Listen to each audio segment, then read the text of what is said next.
so sa. You be free hano. Na corona no. When you be. You started with 2 cases. And now Dr. Bawumia, you do 79. It is not a joke. It means Nia Obabaya Waha. Nia Obabaya Wahano, and who he has said one crown. Now that's what I want to find out. Is it more important than your life or your health? When you so Wahana to call fear, what decide who fear for you now? Obi on any better kamu, Obi on any weird Juma, Obi on any Bakasa, who bets me the assigno. Don't roya ya bono, one day. Auntie, I'm for no wine.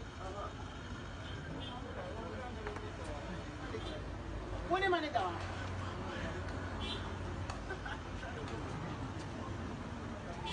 Are these people observing social distance? Try to get them to attend. It becomes a bit of a challenge. So most of the time. So you leave them so that they congregate here and possibly infect each other. Because when you try to enforce it, it became difficult. So you abandoned it. A reputable company like MTN, you may enforce it inside your yard, but they're sitting here in a crowd. By the time they leave here and come inside, do you know whether they would have contracted the disease or infected somebody? That looks like a hot video from Madam Esla Usu, Minister of Communications. Good evening and welcome to this edition of Good Evening Ghana. Sorry for the late start of the program, but tonight we are here to settle the score between President John Dramani Mahama and Vice President Dr. Alhaji Mahama Bawumia on the matters about the economy. And how do we settle the score? We will show you what everyone has said. We'll give you a video evidence, unadulterated video evidence of what each of them said. We will analyze it and then we will open the phone lines for you to tell us what you actually think. It has been a conversation around COVID and it has been a conversation around the robustness of Ghana's economy. Trust our production team that we have done an excellent job with the videos and you will see it. Also, we have in the video somewhere a J.J. Rawlings break where we take you back in time to talk about Flight Lieutenant Rawlings. Later on, we'll be getting back onto the NAPO files, and in this edition, he's controversially talking about free SHS and democracy and travel and the development of Ghana. Generally, we're talking about all of that with NAPO tonight. We'll show you a bit of it as we get along. Now, though, let us begin with a birthday dedication. Somebody on Facebook, one of the key NDC people, wrote to us publicly on Man de la Cruz, that's his name. I don't know why they took it off. Can you put it back? His name is Angelo Roman de la Cruz, and he says that today is his birthday. That's him, Angelo Roman de la Cruz. He says, "Dear Paul Adom-Otchere, please, today is my birthday. Play Zangalewa for me." And so we will now gladly oblige that. Bear with us. We will oblige that for a little bit. So in the next half a minute, we'll play him. Mr. Angelo, happy birthday. God bless you. Here is your Zangalewa.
Welcome back. Thank you very much for your time. And we are live on Good Evening Ghana and live all over the world on our Facebook. For those of you who are watching us outside Ghana on Facebook, thank you very much for your time.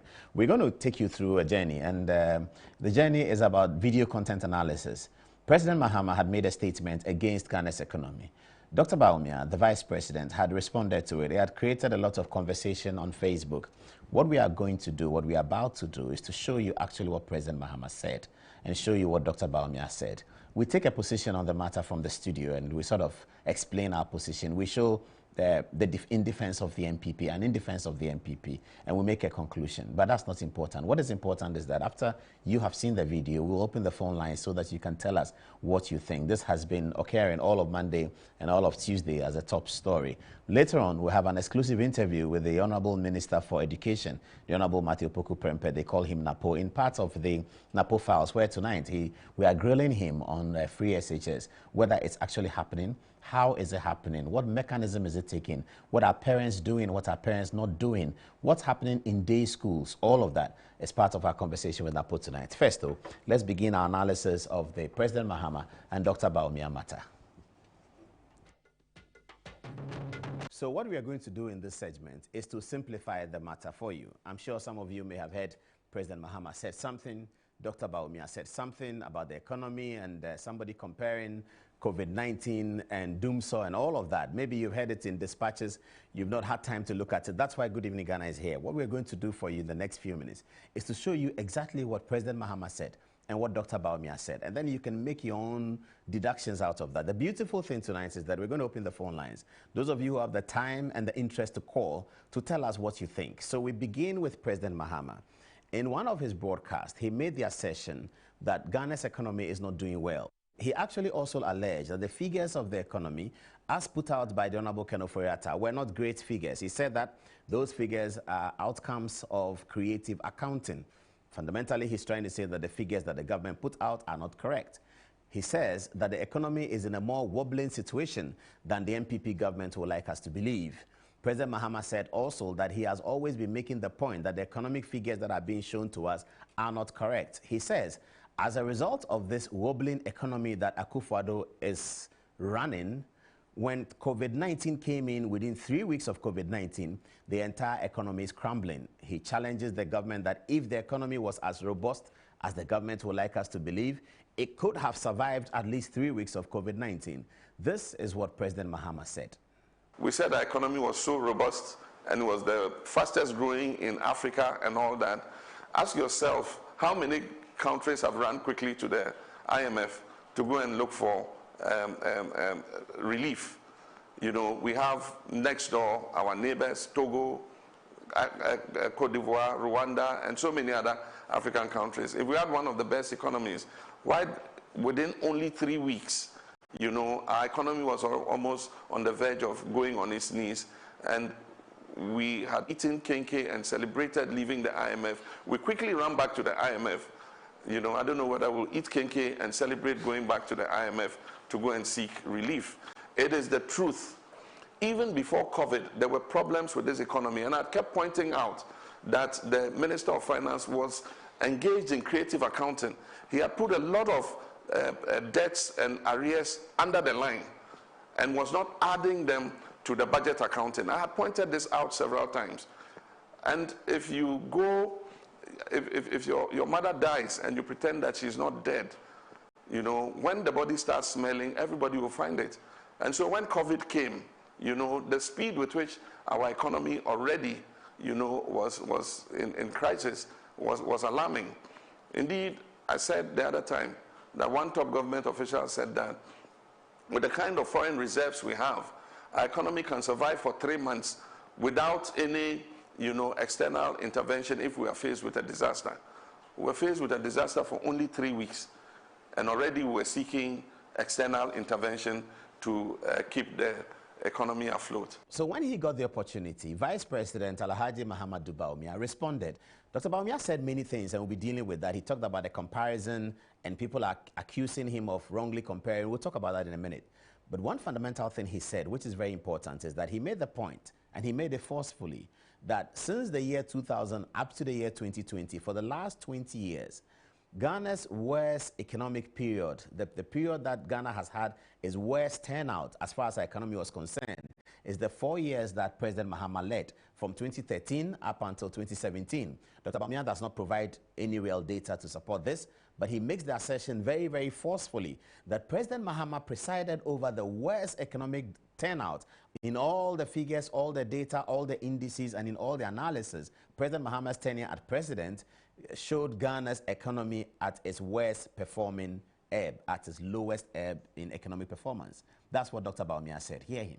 If you look at the data in terms of macroeconomic performance in any economy, since the year 2000, the tenure of the former president was the worst in terms of outcomes in macroeconomic performance. That's the data, it's not me saying it. The banking system was weak. Unemployment was rising. Our national health insurance was back to cash and carry. We had 4 years of doomsday with its devastating impact on our economy. And not even withstanding that, electricity prices were being increased by an average of 45% between 2010 and 2015. Our public finances were in a precarious state, of course, that resulted in us having to go to the IMF for a bailout and policy credibility. Taxes were being increased. There was a freeze on public sector recruitment, cuts in allowances for teachers and lecturers, cuts in allowances for lecturers, abolition of teacher training allowances, abolition of nursing training allowances, and even for teachers who had worked for 2-3 years, they were being paid just 3 months of allowances. I mean, common chalk was even a problem in our schools. And this is really the history that the NDC would want us to forget, and which we should not forget. So you've heard both of them. Let's do further analysis. Dr. Bawumia had more to say. Now, Dr. Bawumia has been criticized for comparing apples to oranges because he talks about 2 crisis situations. He identifies 2 crisis situations that had ramifications for the economy. So he identifies COVID-19, which is what we are still facing, and he identifies doomsday as 2 crises, and he sort of evaluates how 2 leaders, Nana Addo Dankwa Akufo-Addo and President Mahama, respond to both. So that's the point he made. Now, he's being criticized that if you are talking about a crisis situation of a pandemic, then you would have to use another pandemic, and you have one, Ebola, to do the comparative analysis. You don't do a pandemic and energy situation.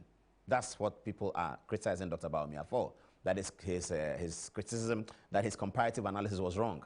There are those who are also supporting Dr. Bawumia, and they make the point in a mathematical equation. They talk about the 2 aspects of an equation, the constant and the variable.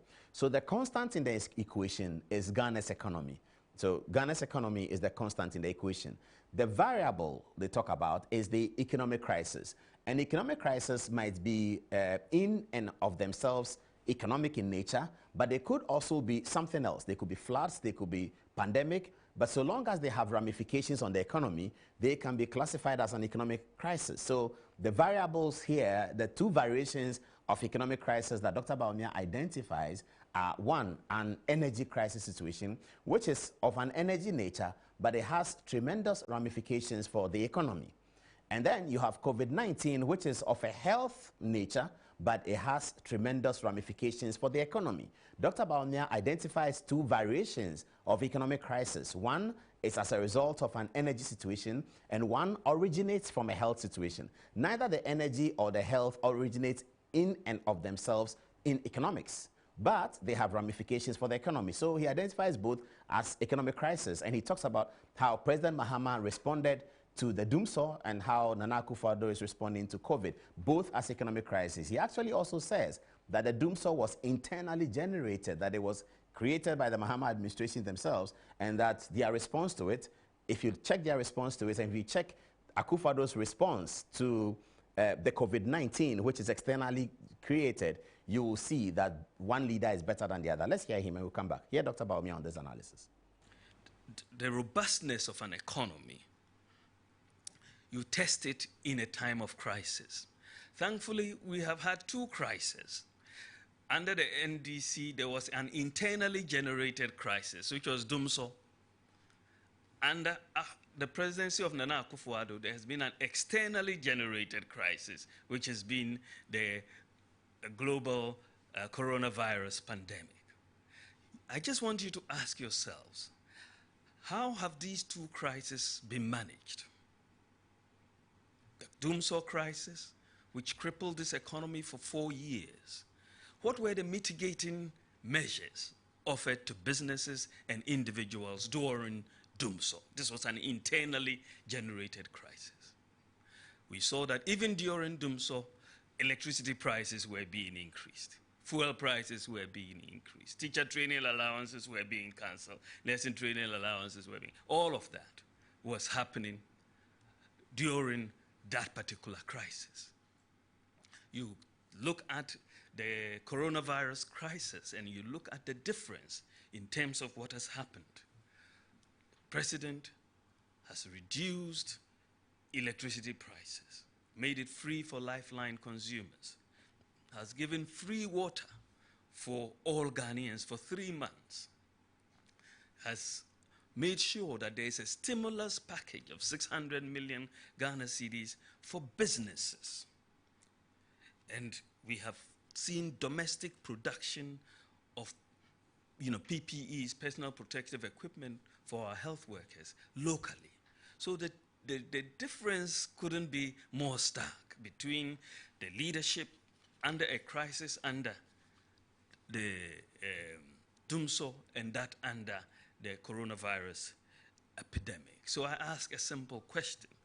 Who will you trust in a time of crisis? My humble advice to former President Mahama is to take a look at the data. This is not Green Book data. This is just the data, right? Take a look at the data before you speak. Otherwise, you will end up embarrassing yourself. So now you've heard Dr. Bawumia on the analysis. He's complaining about President Mahama not showing enough fidelity to the data and all of that. I mean, that we can deal with later. But let's come and look at it from our studio perspective. Later on, I'll open the phone lines for you to tell me what you think yourself. You may agree with us or disagree with us. Now, in this our studio analysis, we're going to make the MPP case, and then we'll make the NDC case. We're going to look at it from the MPP spectacles, make their case, and look at it from the NDC spectacles and make their case. So there are two issues. We think that Dr. Bawumia's comparison is correct, that they are both economic crises. So long as he said he was comparing economic crisis, yes, it's correct. You can compare floods to hunger, famine. You can compare war in Kokumba and Anumba or war in Bono-Ahafo region as a crisis that affects economic ramifications. So if there's war in Bono-Ahafo region, all the goods that come from Bono-Ahafo region into the south may not come. There'll be shortage of food. That's an economic crisis. So economic crisis can have various variations. As we said, they may not in and of themselves be economic, but they may originate from other sectors of the economy. So we think that Dr. Bawumia's comparison is not apples and oranges. It's economic crisis and the variations of it in an equation where Ghana's economy is the constant. You can do that. So cool, that's fine. I mean, you can disagree with us when we open the phone lines, but that's our view. Now, the MPP are going to say that in Ghana, since the time of Kwesi Botwe, I mean, we've had economic ministers all the time. We are still a developing country. So we've had Kwesi Botwe in the past. We had Richard Kwame Pepra. We had Yao Safo Mafo. We had Kojo Banredu, may he rest in peace. We had Dr. Kwabena Dufour. We had the Honorable Seth Tekpe. And we had Ken Oforiatta. So we've had finance ministers all the time. It would appear that our economy doesn't significantly change over periods. Yes, politically, politicians will tell us that I'm done better than him, and the indices are better, my debt to GDP ratio is better, my economic growth is better. Yes, we've had some good turnout. Some people like Dr. Dufour might say that I presided over the single-digit inflation for the longest time in the history of the country. Yeah, that's all a plus. Yes, fair enough. But by and large, the economy is quite similar to, one's economy is very similar to the other. So MPP are going to say that when they inherited the economy, they decided to make payments. Nurses and teacher training allowances were restored. That is taking money from the kitty, from the exchequer, to pay nurses and teachers, trainees. They will say that they have spent money to pay free SHS, that is looking after secondary school students all over the country, starting from year 1, year 2, and they are now in year 3. So this is investment that they had made out of the exchequer, which is what NDC didn't make. Now, they will say that they have been able to make all of these investments And yet the economy is running. The economy is not on its toes. And in spite of making all these investments, they were able to exit the IMF in normal times. They were able to exit the IMF. The point that President Mahama makes about eating kinky. That's what the NPP are going to say. That they have come and inherited a bad economy, and everyone says they inherited a bad economy. We know that already. So we don't know whether we should believe it or not. But they've inherited some economy. Out of that, they have made payments and investments into youthful people in Ghana that the previous government didn't make. Because people who go to nurses training are youth, are young people. People who go to teacher training are young people. People who go to secondary school are young people. So if you take the taxpayers' money out of the exchequer and you invest in these people, you are investing in the future of Ghana. They will say that they were able to do all of that, and yet they were able to exit the IMF. They will say that they were able to do all of that, and they were able to commission an ambulance for each constituency, something that had been dragging from Kojo Ban-Redu's time. It was never done. Every government, there's a contract, this happens. In the Mahama administration, they tried to do it. They were not able to achieve it. But MPP are going to say that we have come and achieved this. That's, again, investing in people.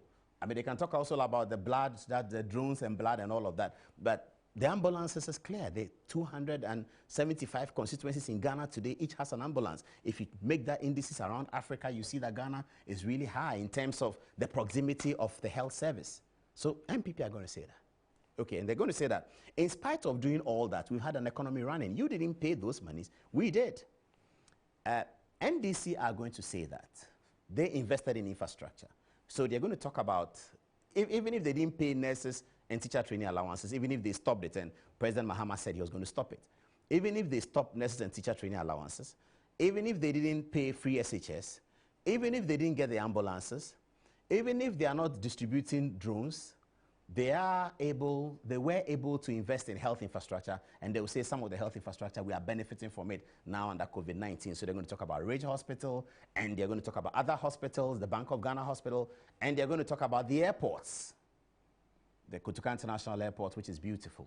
The concern there, the problem there is that the allegations against the NDC, even during the campaign time, and these things were used for the 2016 campaign, obviously Ghanaians didn't buy it. Maybe they didn't buy it because the allegation was that the cost of these hospitals and these airports were so astronomical that it smacked of corruption.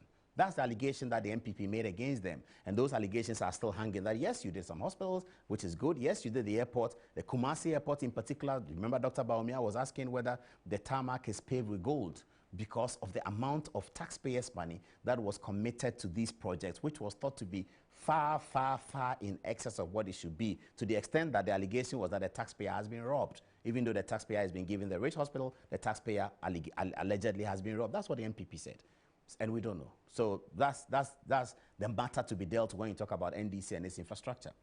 Let's come to COVID-19 itself and see what we are seeing. So under COVID-19, quite clearly, the government was suffering. And so they went to IMF to borrow money, as they say, without conditionalities, but they borrowed money.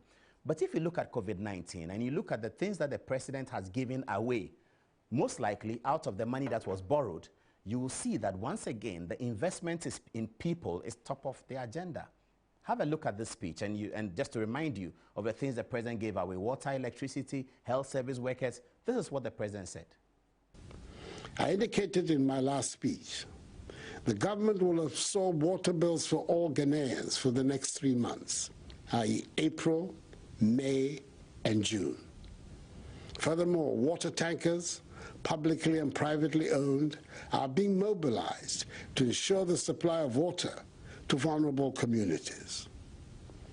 We have decided on further measures of mitigation for all Ghanaians for the next 3 months, i.e. April, May, and June.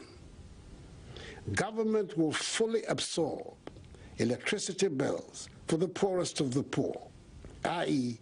for all lifeline consumers. That is free electricity for persons who consume 0 to 50 kilowatt hours a month for this period. In addition, for all other consumers, residential and commercial, government will absorb 50% of your electricity bill for this period, using your March 2020 bill as your benchmark. For example, If your electricity bill was 100 cedis, you will pay only 50 cedis, with government absorbing the remaining 50 cedis. This is being done to support industry, enterprises, and the service sector in these difficult times, and to provide some relief to households for lost income. Nevertheless, I urge all Ghanaians to exercise discipline in their use of water and electricity. An insurance package with an insurance sum of 350,000 cedis for each health personnel and allied professional at the forefront of the fight has been put in place, with a daily allowance of 150 cedis being paid to contact tracers. Government has also decided that all health workers will not pay taxes on their emoluments for the next 3 months, i.e. April, May, and June. Furthermore, all frontline health workers will receive an additional allowance of 50% of their basic salary per month, i.e. for March, April, May, and June. The March allowance will be paid alongside that of April. So you can make the comparison now between what President Mahama said and what Dr. Bawumia said. We have told you the NDC's case, what the NDC would say, and we have told you what the MPP will say. There's one matter that I need to show you a video on, because the full video is showing soon after this part of the program, and it's about the Education Minister. This is what he had to say in comparing NDC's free SHS and MPP's free SHS. This is what he said. And you could not even pay what 30 cedis a day. You're coming to tell me who has been paying 1,000 cedis and paying regularly without a single arrear contribution. But you're not accounting to the NDC, you're accounting to the Ghanaian, Ghanaian people. I'm counting to the Ghanaian people and letting them see the stark contrast. Let them see the stark contrast. So, you have seen it all. It's now time to open the phone line so that you can bombard us with your views of the matter. You can also be critical of what we have said. There's no problem about that. That's a democracy. We say something and you can say something. This program, Good Evening Ghana, belongs to all of us. I just lead it, if you don't mind. But it belongs to all of us. So we're going to open the phone line so that you can say what you want to say. And then we can sort of get we can extract some data from what our viewers are talking about in this Dr. Bawumia versus President Mahama talk about the economy. First, though, as it's a Tuesday, let's take a J.J. Rawlings interlude. We'll be right back. Sometimes these politicians can come and steal from you. They will do you in, but at the end of the day, they'll come and sit with you and drink small pito or come and eat small kenke with you.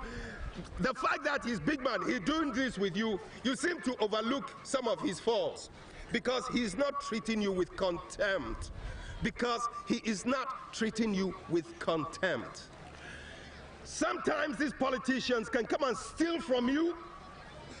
They will do you in, but at the end of the day, they'll come and sit with you and drink small pito or come and eat small kenke with you. The fact that he's big man, he's doing this with you, you seem to overlook some of his faults, because he's not treating you with contempt. Because he is not treating you with contempt.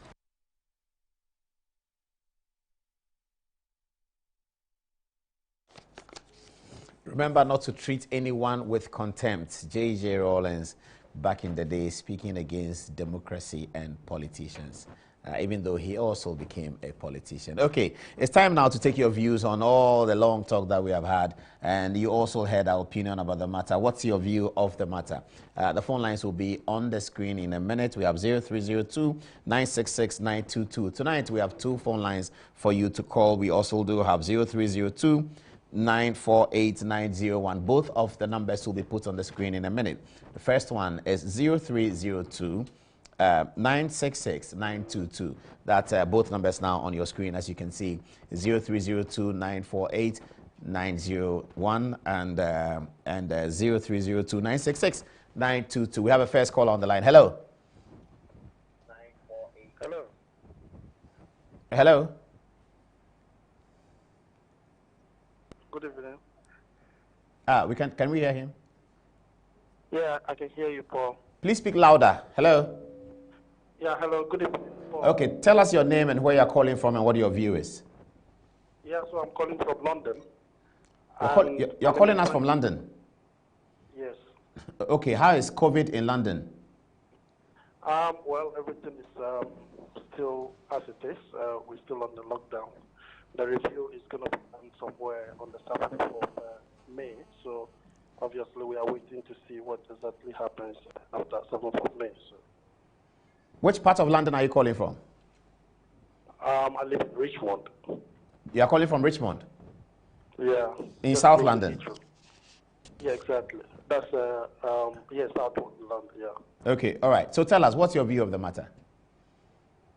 Yeah, I think basically the two parties clearly are just playing politics, which is good for our democracy. Because obviously, if you take America, for instance, these issues are always politicized between the Democrats and that of the Republicans. So obviously it's understandable and it's good for the democracy. If you look at it clearly, anytime the president comes out to give an update on the COVID situation, John Mahama also organizes his digital program to give his own side of the issue. So clearly it's about politics. And anybody who says that what Dr. Bawumia had said is engaging in politics is not really paying attention to the agencies, because clearly anytime this president speaks, the former president also comes to organize his digital program and then also state his case. So for me, I don't think there's any qualms at all about this. But if you look at what Dr. Bawumia said, clearly the underlying bottom is crisis, and which we must all avert our minds to, because the point is we had energy crisis and we are now having a health crisis. So whichever way you want to say it, they are all crises. And then he tried to look at how the two of them are actually manage these situations. So clearly, one person is touting that he's been able to manage it properly, and then another person is also saying that he's been able to, manage the situation. If you listen to President Mahama clearly, he also did even compare the Ebola situation to the COVID situation, which obviously is not something that we could also say that is comparable, because the Ebola situation was an epidemic, was not a pandemic. But he also did that particular comparison to show how he was able to manage or prevent. Okay, so let me interrupt you. Sorry. So who do you agree with, Dr. Bawumia or President Mahama? Bawumia says that in crisis, the MPP has managed it better than President Mahama. President Mahama says the other way around. Which one do you agree with? I think it's about political correctness. I really don't see, if we want to talk about the fact that who has actually managed, then we have to wait until the COVID situation is over. If the COVID situation is not over, we cannot really tell whether this government, but from all the experiences and then the information we have gathered, those of us who are Ghanaian and we live outside, we got a lot of applications from our own friends telling us that they actually wish that the UK government actually had adopted some of the things that the Ghanaian government has adopted to prevent the rate at which the infection is Okay, so you think that so far high marks for the government? Oh yeah, the government has done very well in containing the disease. There's no doubt about it. Okay. But then, if anybody wants to say that because we didn't have Ebola in Ghana, for that matter, it means that the NDC also managed the situation properly. That might be done just only based on the local basis, but you cannot compare the pandemic to epidemic, because clearly one is a regional base and another one is much more like a worldwide situation, which no government has a control over. And we need to make that clearly. Okay, and that point, And you also believe that the comparison Dr. Bawumia made is correct? It's absolutely, because they are all crises. There's no doubt about it. All right, thank you. Let's see, do we have somebody else on the line? We should, yes. Okay, hello? Hello? No, we lost it. Okay, so the number to call is on the phone, is on the TV, and you can call it. We had one caller calling us from London, our first caller. Hopefully, we will be able to wrap up with our calls in a little while. It's now 10 minutes to the hour of 10 o'clock. Hello? Yes, good evening. Yeah, good evening. What's your name and where are you calling from? My name is Prince, calling from Adom-Otchere. Fred, you're from Adom-Otchere. Let's hear you quickly. Yeah, I don't think what Bawumia is saying wrong. because the two situations were crises. You understand? The two situations were crises. The Tunso was a crisis, and that of the pandemic that we are facing now is also a crisis. But in true leadership, how it was managed, that is what Bawumia was putting across. You get it? So in the two crises, how was it managed? That was what Bawumia was trying to analyze. And the people, some are not getting that. So I think Bawumia is right in his analysis in terms of management.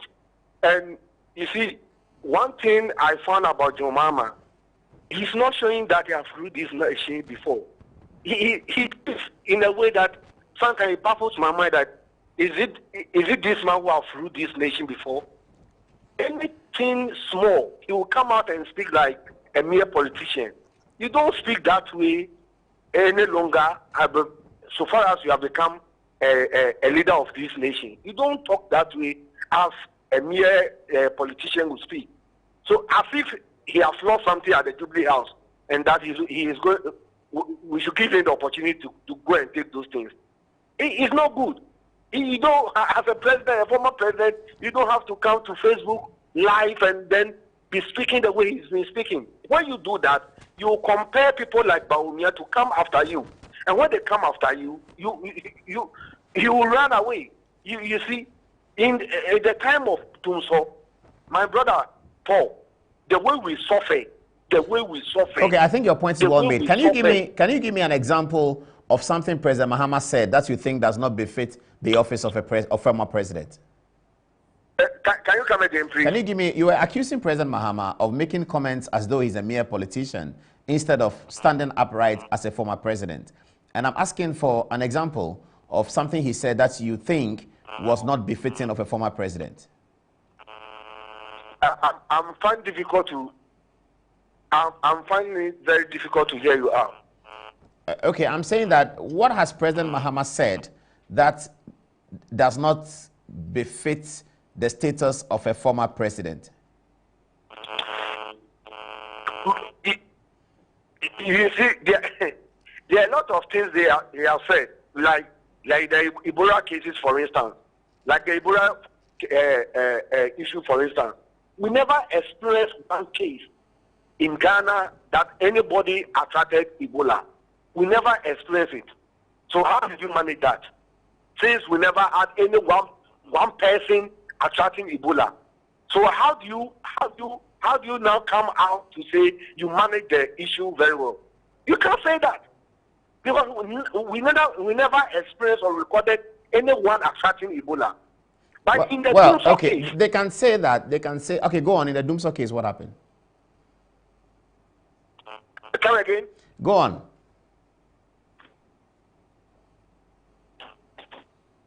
Okay, I think we lost him. Let's take another line. A point I was going to make to him is that the people, President Mahama and his team, can say that it's as a result of their work that Ebola didn't come in. So they can make that point. Whether it's verifiable or not is another matter. Hello?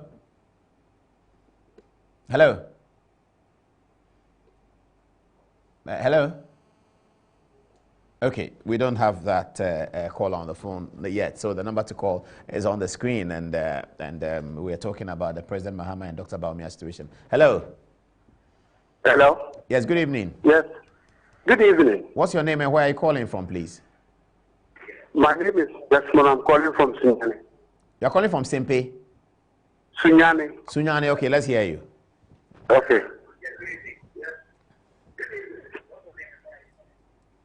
Hello? Yes, please go on. Yes, I should go on.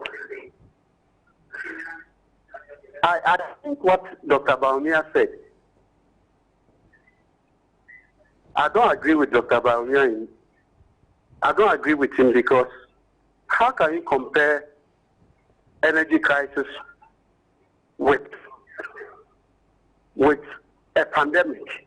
The issues here are two different things altogether. They are not the same, in a sense that when you look at this situation, our current president has no choice. He has no choice in the sense that the whole world, everybody is adopting some of these measures. So, what has he done differently from what Togo has done? Togo had even gone on to give out rent free of charge. They've done a lot of things. Everybody is adopting some of these measures. If you look at the measures he has also put up, you can also see that we were one of the last countries that started this lockdown thing, and we are also the first to exit, simply because of economic challenges, as President Mahama said. So I don't see why Dr. Bawumia will come in at this time and be doing politics. President Mahama, at every stage of the politics he's had, he will come out to explain to us what he thinks we should do. And any other Ghanaian can do that. That is a statement. So I don't see why everybody should be listening. And Dr. Bawumia is more or less engaging in unnecessary politics. Yesterday, most of the things he said are things that many Ghanaians are not happy with. It's about time he realizes that he is a vice president of this country. Do you understand? He's the vice president. So comparing Dumso and this era, I don't understand. And even you, Paul, look at the way you are handling it. Look at how you took your time to explain some of the things that NPP has done. Do you understand? But when it came to NDC, you just reduce it to few infrastructure projects they did. Inherent in what they did is the fact that most of the nursing trainings that you see across the country were built by President Mahama when they stopped the allowance. When you come to Buahafu here, about 13 new nursing training facilities were put up. And today, most parents whose children could not maybe have had access to nursing training are going to school. Do you understand? All these things were put together to make sure that this country, at any point in time, we can grow. So I don't understand why we've taken this matter to NDC and NPP chess football. It doesn't help anybody. And I believe... Hold on, you think that... it's about time you also look at the way you handle your program. Seriously, it's highly unfair. The way you treat NDC... Hello? Hello? Yeah, are you still on? Hello? Is there a new caller? Hello? Hello? Are you still on? Yeah, so please, your program, some of us, we've been following you since 2003. Yes, I'm on. Yes, I'm here, I'm still here. Yes, go on. I'm saying that we've been following your program since 2003. Sometimes it becomes so difficult to even watch you again. Seriously, look at it again. Irrespective of your political whatever, make sure that the people watching you, we are from different political persuasions. So please, Paul, you will do yourself a lot of good if you become a little fair to the other side of the political divide. Your program more or less has turned into a PR. Okay, I hear you. I hear you, but I don't agree with you. I hear you, but I don't agree with you. My view. Yeah, your view is that, but we don't agree with your view because on this program we have interviewed NDC people all the time. We have interviewed all of your NDC people and we'll continue to interview them. If we put out information and a thesis that you don't like, we don't think that is basis for you to make a general statement that our program is for MPP or it's a mouthpiece of the MPP or that is an MPP PR. It was on this our program that Sami Jemfi spoke and got a lot of views. On this our program that Oelitha has spoken. I don't need to go on. The facts are there. As Dr. Bawumia says, let's show fidelity to the data. So we don't agree with you. But thank you very much for calling. We do have another caller on the line. Hello? Have we lost him? Okay. I think that we engage our Sunyani caller. We have another caller. Hello, good evening. Yeah, hello, good evening. Good evening. Where are you calling from, please? Yeah, hello? Yes, hello. Where are you calling evening. from? Yeah. Good evening. Good evening, sir. Yeah, I'm calling from Tema. Okay, what's your name? Give us your point. Yeah, my name is Julius Mesa. Yes, what do you have to say? Yeah, I think, you see, comparing these things is not helping us in this country. I think Mahama has done a lot for us in this country. And we may disagree with him for some things, but trying to condemn him totally is not helping. It's about time the Vice President toned down a little. The way he's going is denting his reputation. Because he won't come and then try to run somebody down disrespectfully. I don't think that is the way we should go in this country. How did the Vice President, hold on. How did the Vice President do that? How did he run somebody down disrespectfully? What did he say?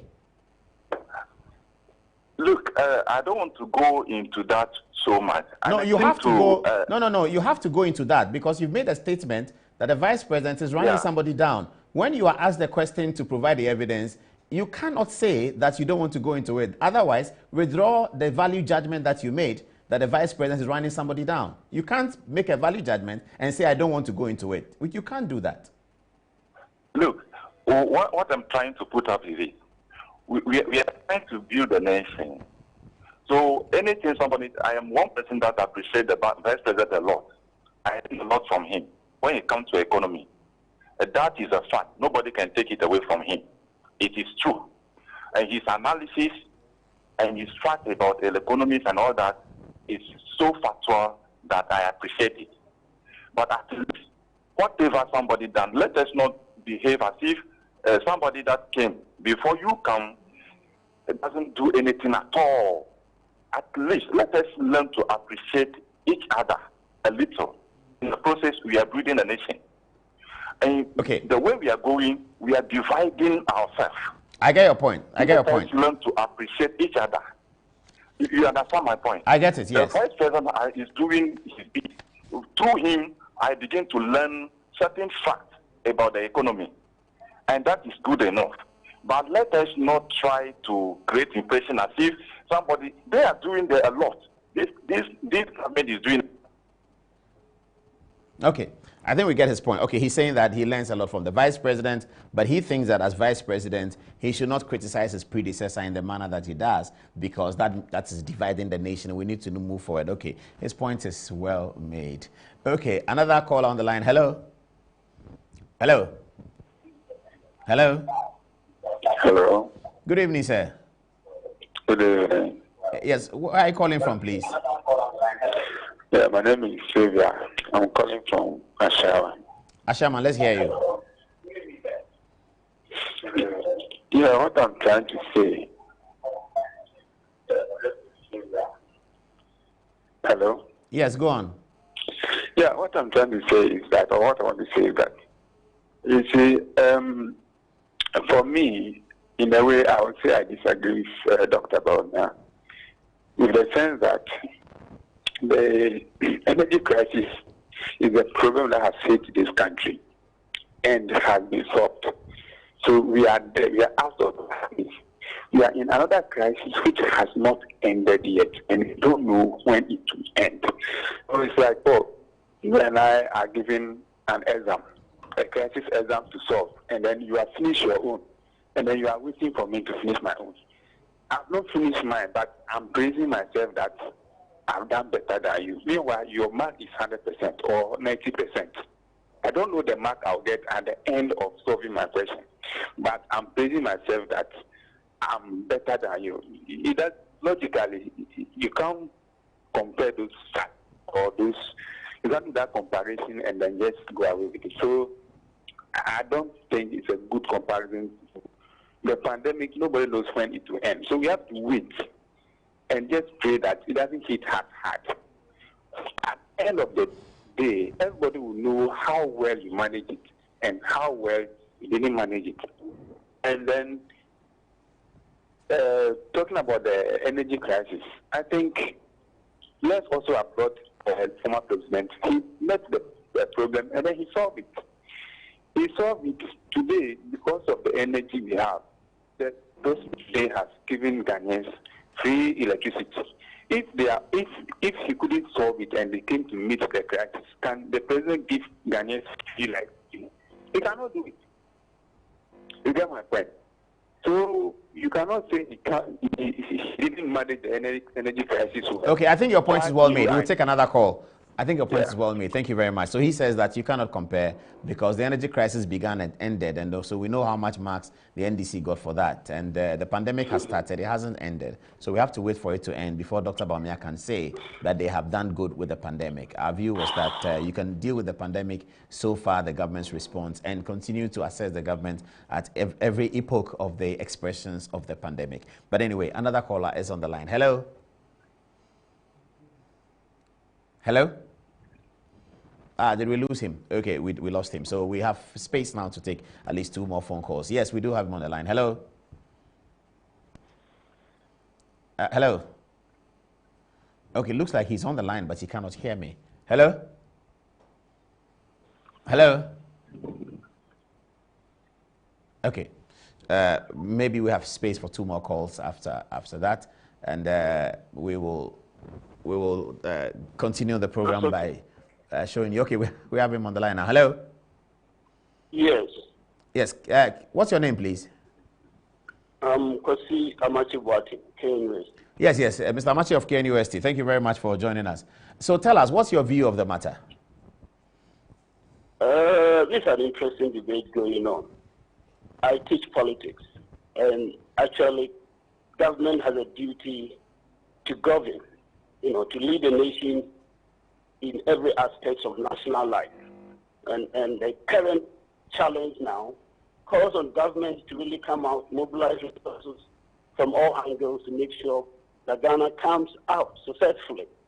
And then at the end of the day, you realize that countries around the world have come face to face with 2 imperatives: the health imperative, the economic imperative. So if you are able to come out unscathed of this COVID challenge, definitely you will have your economy to deal with. So in the position of government, you want to mobilize all resources available to you. I would not fault the government for falling on the IMF and the World Bank for additional resources to support Ghana generally, support businesses, support the needy, the vulnerable in society, and to make sure that at the end of the day, Ghana proceeds, the way you expect Ghana to go. So that is an interesting point. You see, everything is also unfolding in a context. We are in an election year, and I think it's common knowledge that former President Rawlings is going to contest, the presidency. So definitely, when he comes out the way he has been coming out, he's doing politics. He's engaging the good people of Ghana, in a way to endear himself to them. Come December, in a way he's saying, look, the economy that we were told, is robust, isn't necessarily so. We go into COVID-19 for 3 months and then we run out to the IMF and the World Bank. Definitely, that is politics. And then you can't blame him. He's in opposition, and political parties are there, and the main challenge is to get into government. So if he can, in a way, find fault in the way the government is managing, affairs now, definitely he will do that. But then, can you also blame Dr. Bawumia for coming in to defend, their record? And the significant thing is that he speaks to data.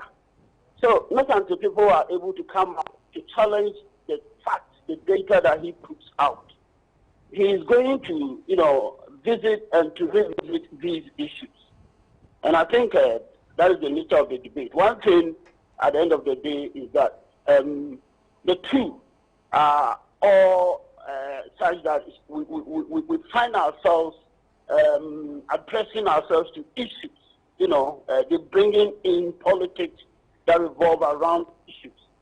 It's unfortunate if 1 or 2 people come out to attack any of them personally, verbally. I think that is not what is needed now, because these are all ideas. So ideas are contesting one another. And then facts also come out to tell, the good record of what everybody has done. There's one significant factor that we can't run away from. And President Mahama has a record there. He has been in office before. And people like it or not, his records are there. And you can't help me comparisons with them. When you manage the economy in respect of COVID-19, it is governance.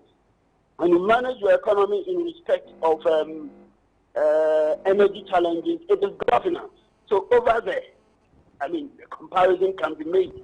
How did one go about making judicious use of the nation's scarce resources in respect of COVID-19, in respect of energy crisis? Yes, there's grounds for one to make comparison. Thank you. Okay, thank you very much, Dr. Adom-Otchere of the KNUST, and he brings the curtain down on our interaction with you, our viewers, and we have had several people also sending us message to our Facebook page. This show will be on video on demand as soon as we finish. Now, though, we're going to continue with the program, and we're going to have that interview with the Minister for Education, where we ask him questions about free SHS, and he gave us the various dimensions, this implementation, what is happening, what actually do students get, what do parents get, and what do day students get, and what is democracy and development about free SHS. That's our next agenda for tonight. But before then, we are going to show you back the video of Madam Esla, the Communication Minister, who turned up in an MTN office in her constituency today. She was unhappy that social distancing was not being observed. And she took a swipe at the MTN people, and it was quite dramatic. See the video.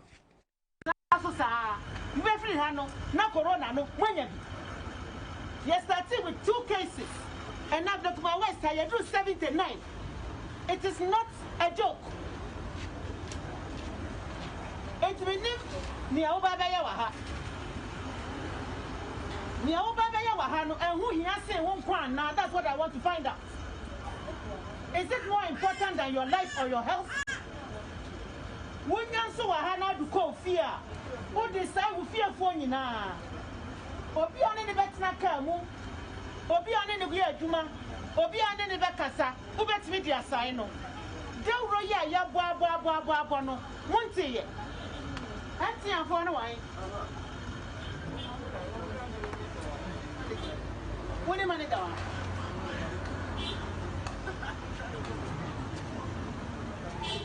Are these people observing social distancing? Get them to attend. It becomes a bit of a challenge. So most of the time. So you leave them so that they congregate here and possibly infect each other. Because when you try to enforce it, it became difficult. So you abandoned it. A reputable company like MTN, you may enforce it inside your yard, but they're sitting here in a crowd. By the time they leave here and come inside, yes. Do you know whether they would have contracted the disease or infected somebody?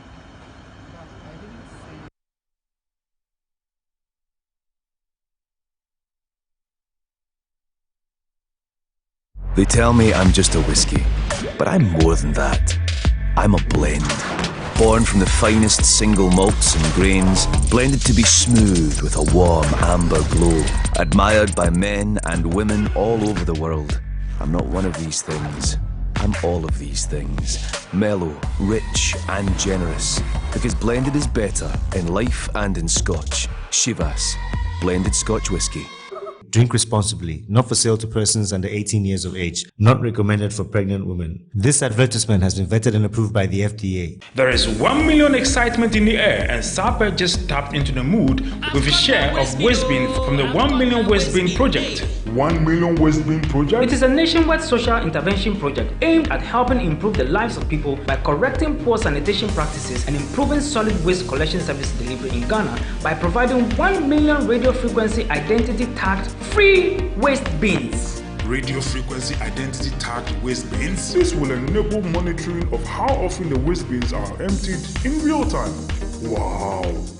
From your homes, offices, schools, hospitals, right through to places of worship. Yeah, baby. How and where do I sign on? Our branded registration and distribution officials will come along with their ID cards to register and distribute waste bins to all households.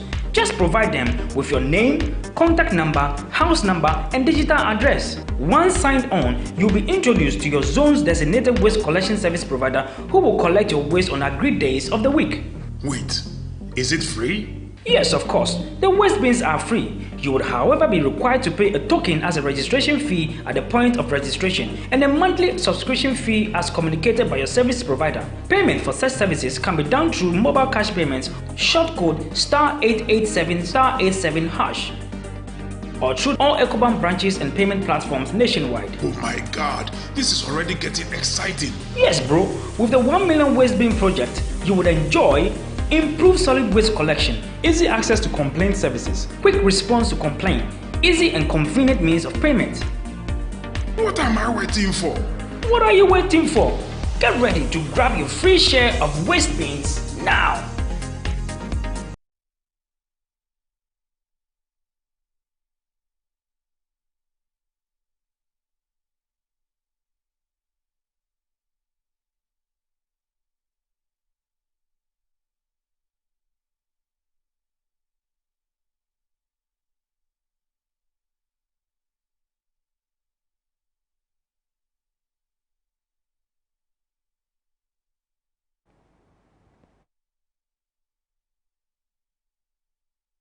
Okay, welcome back to the show. Thank you very much for your time. I was still reading some text messages on the screen, and that's why it looked like I wasn't paying attention. Now we go to the NAPO files, and in this conversation, it's about 30 minutes long. We talk to him about free SHS, and we get into the ingredients of what really free SHS is about. We heard things that we had never heard before about free SHS, and we confronted him with some of the facts, especially some of the criticisms against the policy, and he gave us some answers. He also talked about development as being democracy as representing two things, democracy and development representing two things, education and travel. He justifies it. Here's the interview. Minister, let's talk about free SHS, the big flagship policy, and we're going to assess in this segment whether it's been successful the way that you wanted it to be or whether it has not been successful. So free SHS meant that Ghanaian students at the secondary school level will go to school free.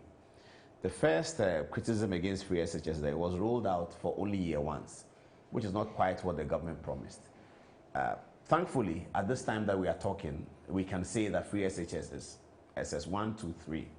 There's a small matter about double track and whether it's working, whether you are keeping children at home longer than it used to be, and whether children are benefiting. We'll talk about that. But the way the policy started, your opponents are saying that you didn't think through it properly, so you didn't know that you have to do double track, and suddenly you thrust double track on Ghanaians. How's the policy going? The president has been touting 1.2 million children have been educated under free SHS. Is that the same figure today? Is it gone up? Is it a bit lower? Okay, thank you. I don't know which part of the manifesto that you quote to say that is not what our policy was meant. The manifesto of the MPP, the ruling manifesto, every say you do the things that are in the manifesto over a 4-year period and go back and account to Ghanaians what you've done. So when we say we'll build roads, did we say we'll do all the roads in 1 year one? Well, no, but let's be educative here. Yeah. Let's give the truth of the matter, facts to people who might not understand. Yeah. The manifesto was for a period, and we said that we would deliver free secondary education in that period. Yeah. Right? Your child that you've given birth to would walk, but day one will not walk. He or she will crawl, will roll, first roll, then crawl, then do tripods, then start tentative steps, 1 or 2, and build the muscle and the strength and the bone to be able to become biped. But we'll do that in this period by and large time, right? And for those who have problems, who walk without the heel touching the ground, they keep falling everywhere. So falling as part of walking is normal. It doesn't mean that the child who is walking... people's lives. This is a mandate of people that you are carrying. Yes, let those who speak about mandates, let them come and sit at the equity table and let's talk. that it doesn't mean the child who is attempting to walk or learn how to walk and is falling, that child would not walk. Those who are talking about, what did you say? Equity? Yes, those who are talking and saying that you didn't think through it. Okay. So you did year one, and year two was thrust upon you. You didn't know what to do, so you introduced double track. It's not true. Let me say something. I had this debate, this argument, when it started, and you can confirm it, that we didn't see it stated in the budget, if you remember the first year, that we haven't voted for any money for it. For double track? No, for free SHS. For free SHS, yeah? Oh, that was in the budget. It was in Kenya. It wasn't the, I'll tell you, the former minister, that was how I got into bits with her. Before we launched free SHS, he said he's read the budget, there's no line item. Of course, there was no line item. So it's not going to happen. We don't hear, nobody has seen any policy document. We had all that. But it was in the president's sessional address of 20, his first sessional address. It was in there. But people who don't want to listen to you or hear you would always find something to spin. Then we launched the program in September.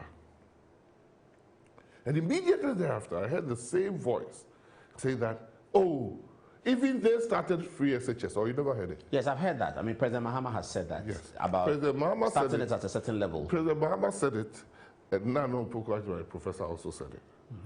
Then that is the only time I came out against her. And I said, if that is what he said, then she's an embarrassment to education. In the sense that if you started it, then why ask me for the policy document? Because maybe you didn't use her policy document. They said there was no policy.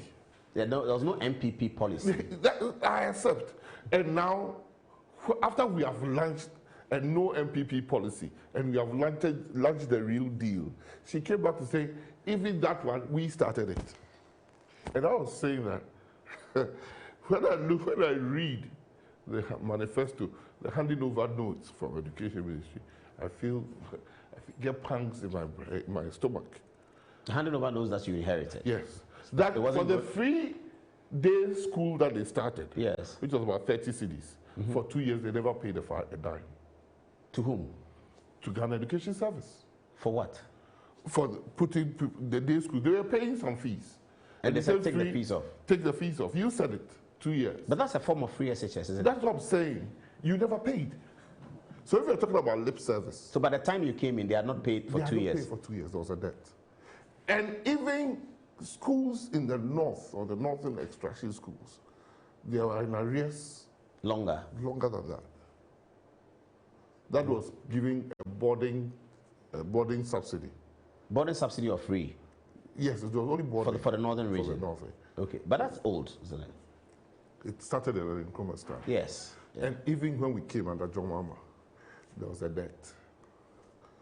3 years they hadn't paid. Yeah, so the point you're making is that... The point I'm making is that it's not lip service in governance.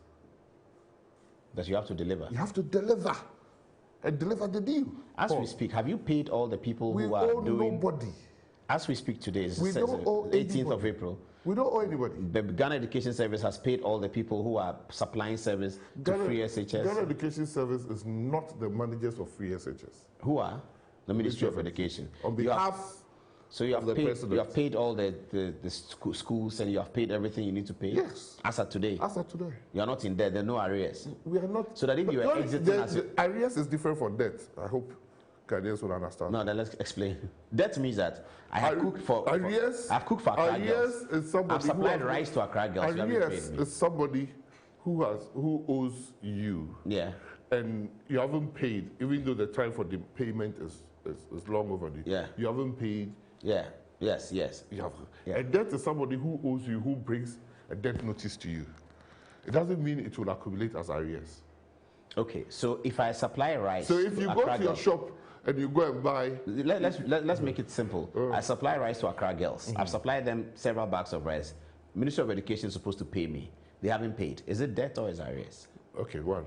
The Ministry of Education has no contract with anybody to supply rice to a school. But free SHS means that the school is not collecting school fees to pay for the feeding of boarding candidates. So somebody is supplying it to the school, and the Ministry of Education will pay. The person has never uttered the word that we owe him. Yes, I know that. I may not say that you owe me, but I'm looking for the record. That's what I'm telling you. We don't owe because free SHS pays on demand. On demand? Yes. The people who have a contract in supplying food have a contract with buffer stock. Or buffer stock? Ministry of Agriculture? Ministry of Agric. So what they buy from buffer stock? We have contracted buffer stock to deliver into our schools. Because we wanted to ensure quantity and quality and timeliness. Okay, so buffer stock is delivering food? Yes. To the schools? Non-perishable foods. Non-perishable, dry food, rice, beans, and all that, to the schools. And Ministry of Education is supposed to pay that for that. We pay buffer stock. You pay buffer stock? Yes. Under the Ministry of Agriculture? Yes. So people are not, individual contractors are not bringing stuff to Accra Girls and Laboni Secondary School for the boarding people? Those, if they are doing it on behalf of buffer stock, not Ministry of Education. Buffer stock can contract people to do that? So that's day and buffer stock, once you pay buffer stock. Once I pay buffer Is it true that you are feeding day students in boarding schools? Is it true? Yes. The policy also included 1 hot meal a day for all day schools. Day schools? All day schools and day students. In Accra, 76% of the student population is day. In Accra? In Accra, Greater Accra. 76%? Of the population of. Okay, I can understand that. So Aquinas Secondary School, and you are giving them 1 hot meal. 1 hot meal. Lunch. So in Aquinas Secondary School, which is a day school that has no pantry facilities, like a boarding school like Adom-Otchere would have, how are you organizing that? We contracted people to deliver food. Already cooked somewhere? Already cooked. And they bring it to them? Yes. Where do they eat at? Because Adom-Otchere have a dining hall. Yes. You don't need a dining hall to eat. Sorry to say, 80% of the people who live in Ghana don't eat on dining hall tables. Okay, so you hand it over to the student. It doesn't make the food substandard. No, I understand that. So you hand it over to the student? Yes. Is that not part of the preparation that your opponents are criticizing you for? The organizing these things in a way that creates the camaraderie amongst day students. You haven't set up a dining hall for them. You just bring the food and you could not even pay what 30 cedis a day. You are coming to tell me who has been paying 1,000 cedis paying regularly without a single arrear contribution. But you are not accounting to the NDC. You are accounting to the Ghanaian people. I'm counting to the Ghanaian people and letting them see the stark contrast. Let them see the stark contrast. In 3 years that we have operated... Between bad and less bad. Between horrible and good. What we are saying is that in the last 3 years that we have operated free secondary education, we've paid for food. We've paid for everything that existed on the school bill. We've paid for textbooks, which they never ever paid or bought.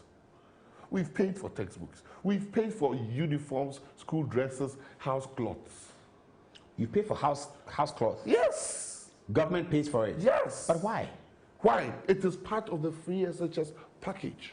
But you see, you are operating on a third world. And that's why some parents will say that, look, this free SHS matter. Parents should be able to, those who can afford, should be brought in to pay. You've set up a free SHS fund, which people have contributed to. Have we ever said you can't take your child to a private school? Yeah, you can. So if have we ever said that? So which house were you in Prempeh College, if you can tell us? Gaddisburg House. So you're in Gaddisburg House. There's a Gaddisburg House in Adom-Otchere as well. Yes. So the house cloth is paid for by government. The house is the school cloth. The school cloth is paid for by government. Yes. So government gives Prempeh College money to do the school cloth. Yes. And distribute to students free. Yes. Why? It's part of the free SHS package. That's it. That's a good package. That's a really good package. That is why the students are praising His Excellency the President everywhere he goes. You see, what is the policy rationale? 2 things. When you come to the Education Act of 2008, it talks about Ghana bringing up well-rounded individuals with the knowledge, values, skills, aptitudes, and attitudes to become productive and functional citizens. Not only to ensure the socio-economic development of the country, but to advance the tenets of democracy.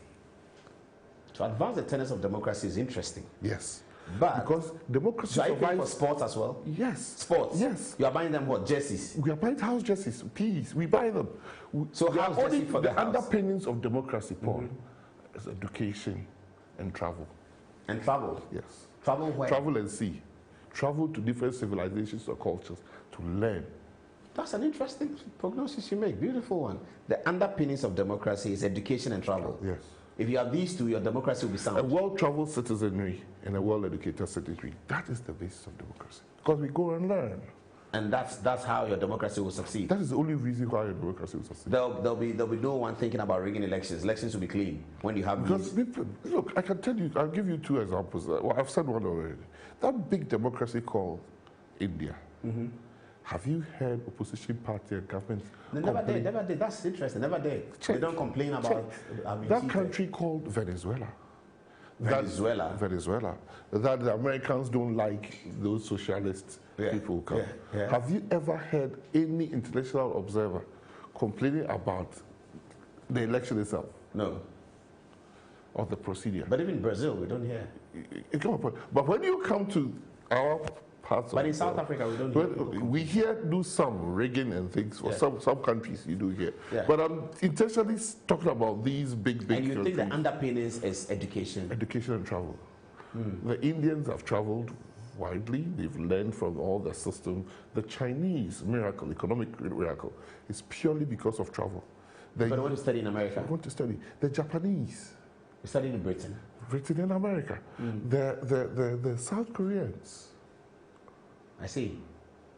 That is why when you look at even the economic development, economic history of Europe, you realize when they invented the loom that opened and the industrial printing that opened the masses' eyes to education, development, civilization accelerated. And when people traveled, they came back to Ghana and won our independence for us. Maybe. Hopefully. Maybe we had started the struggle, but we still saw the need to go and bring people to come and beef. And lead the struggle. And participate and lead. Do you know that it was 1.2 million people? 1.2 million people have gone through this. It was that reason of bringing people to support our democratic travel that till date, the general secretaries of the parties are put in a very revered situation. Yes. Because of the Nkrumah and yes, that's where it started. Nkrumah General Secretary, Dankwa chairman of the party. Yes, that's where it started. Yeah. And that is why for a very long time, general secretaries of parties were paid. Yes. They are the only ones who are paid. Coming from the UGCC example. From the UGCC. I never thought about it that way. That's very interesting. That was paid. Yes. He was the only one who was paid. Who was paid? Yes. The general secretary? Yes. Nkrumah was the only one who was paid as a full-timer. As a full-timer. Yeah. And all general secretaries since that time has become a practice now. Party chairman is not paid, but the general secretary is paid. Yes. Because he's running the show. He's running the show. He's going around and opening branches of the CPP. So 1.2 million people have gone through this free SHS you're talking about. Are within this free SHS government. Let me talk about another within the they haven't gone through, they are within it. They are within, almost finishing. Yeah. There's another controversial matter that free SHS brought, which initially created a lot of problem. I don't know whether it still has a problem. Wesley Girls admits up to aggregate 8. Candidates get aggregate 9, they don't get admission to Wesley Girls. 9, 10, 11, 12, 13, 14 doesn't get in. 17 then gets to Wesley Girls. What was that about? I don't know what you're talking about. I'm talking about a kind of admission system that if you go to Wesley Girls today, many parents complained and came to us. People came to us that this is my child's certificate. He didn't get into Wesley Girls, but this other candidate got in. Your deputy minister once explained about how you want to equalize, and a candidate coming from a certain part of the region is given a certain allowance to come in. And his analysis was that after 1 year, some of these students who came in with lower grades are equalizing themselves. What was that about, and how is that working? Okay. I talked about the policy underpinnings of our free student high school. Another thing that we observed, we looked around the world. And which countries in modern world started free secondary education? And what did it lead to? I think America. America. Yeah. And why did they do it? To bring opportunity to the fledgling industrialization of America for more people to get work. So they needed people trained to a certain level to be able to read and write and add and be able to participate in the economy. And the rest, they say, is history. When America started it, no country in the world did it. And that is what propelled America's industrialization. They're never turning back to technology development. So we do that. And as we speak, many more countries have followed. The Trinidad and Tobago Prime Minister who was here told a story. After Kumasi, he asked His Excellency the President, the young lady who came to did some poetry on behalf of poetry, recital on behalf of the President. The Prime Minister said he didn't understand the language, but whatever the girl was saying, it was hugely impactful and emotional. So His Excellency the President explained that the girl was talking about, had it not been for the free secondary school, she would not have gone, and what the President has done to lots of people. Then the Prime Minister remarked, fantastic, His Excellency. Me, I'm the last of, had 7 children in my family, 6 boys. My sister was after me, right? The first 6 boys, nobody went to secondary school. In fact, it was my senior brother who was teaching me maths when I had to go to secondary school. And I went to secondary school because in 1962, the Prime Minister at that time had introduced free secondary education. And that was the only reason why me and my sister went to secondary school. That's it. That's an interesting story. The today Prime Minister, the Prime Minister, our special guest for the independence anniversary. Guest. That's a chilling story. So that is the essence of these free SHS. So that's why you the are bringing. Opportunity. So that's why you are bringing candidates from a lower aggregate. I'm coming there. To Adom-Otchere School. I'm coming there. I'm coming. The evidence of everything we are doing, if it's not in Ghana, it's elsewhere, which we will produce. Professor Andam of KN University, the famous Vice Chancellor. When he became Vice Chancellor, started this idea of supporting people from very poorly developed communities, especially in the central region, and bringing these people who hadn't passed to get entrance into KNUST. Oh, really? Bringing them and putting them on courses like electrical engineering, mechanical engineering, and things like that. Major courses like that. Major courses like that. KNUST do all the major courses. Do pharmacy. It was the only one that was doing pharmacy, medicine, law. But he was putting them through. And interestingly, for those cohort, some got first class, second class, upper. Came from a lower aggregate, lower standard entry. Lower aggregate, 2 from nowhere. Got first class. It is always very easy to sit in the comfort of your chair when you are privileged to make pronouncements without thinking through it. That's strong. If you know what poverty does to the human fabric, human being, you will never wish that anybody in your family becomes poor. It robs you of your ability to think. It jaundices everything, your perspective and everything. That's why I started by saying democracy travels on a well-traveled citizenry and a well-educated citizenry. The person who might transform Ghana's development, change the status of Ghana and the world by believing in Ampanduri, he or she deserves the same opportunity that Paul, me and you, our children, are getting in Accra. So how are you finding them to bring them to Wesley Girls and Adom-Otchere? So government decided that this is not a policy we introduced. It existed. For all the good schools, 30% of their intake was supposed to come from catchment area. Okay. I mean, I think so. I mean, yes, by the time I was going to secondary school, with common entrance, people from public schools were entering at a lower level. Yes. So what difference are we doing? It is just that we have not been consistent enough to deliver it. And it was being exercised in this abuse.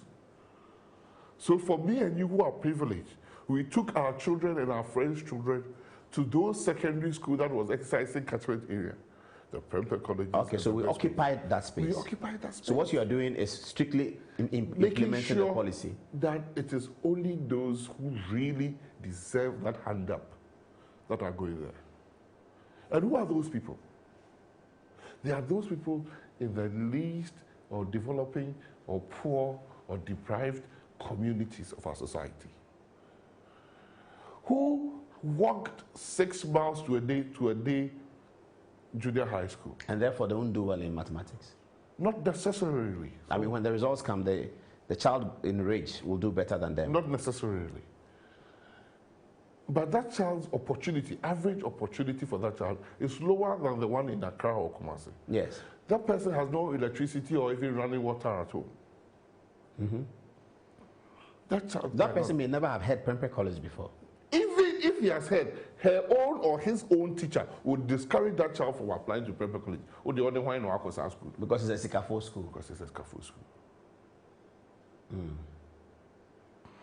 So for those of us in policy development sphere, we should never ever assume everybody is like us.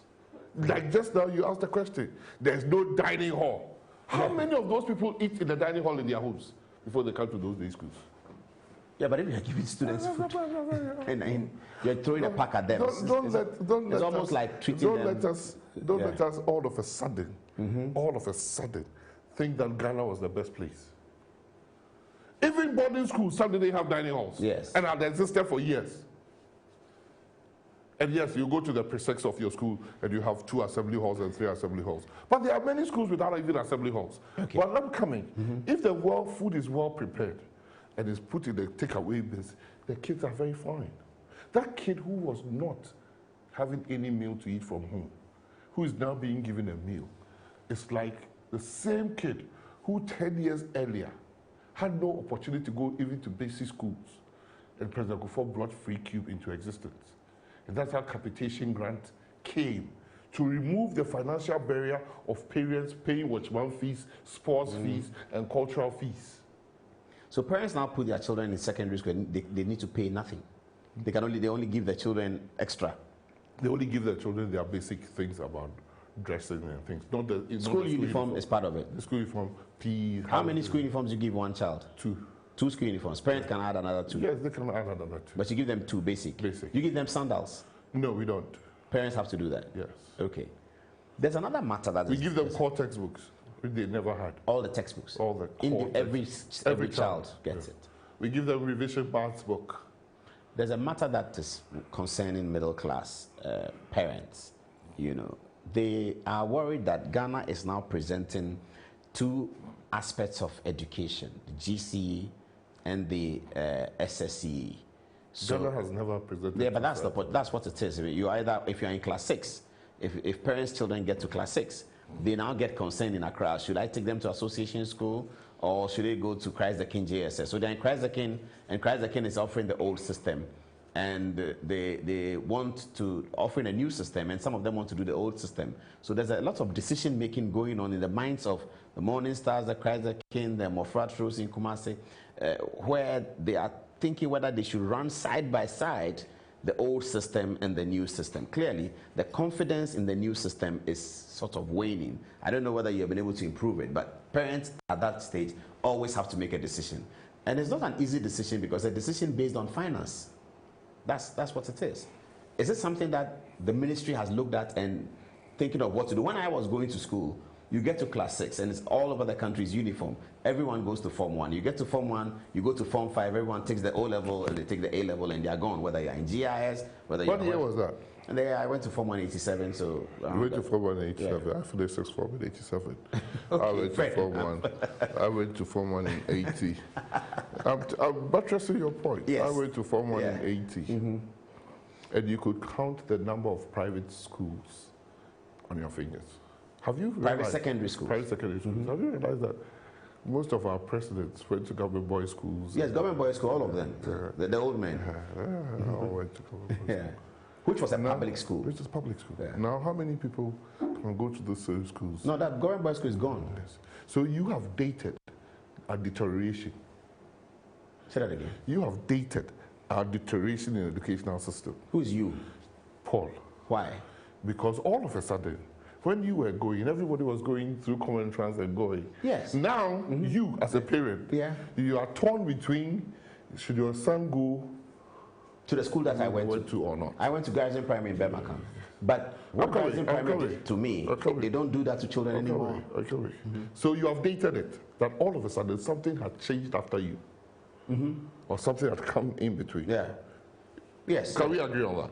For me, but there are other people of my generation who is not. When you were going to school, and when I was going to school, all my cousins who lived abroad, their parents brought them to secondary school in Ghana here. Yes, we used to experience that too, yes. Now, my own daughters, my own nieces and nephews, I go to their house to look for them, and their parents tell me they've gone to school in America.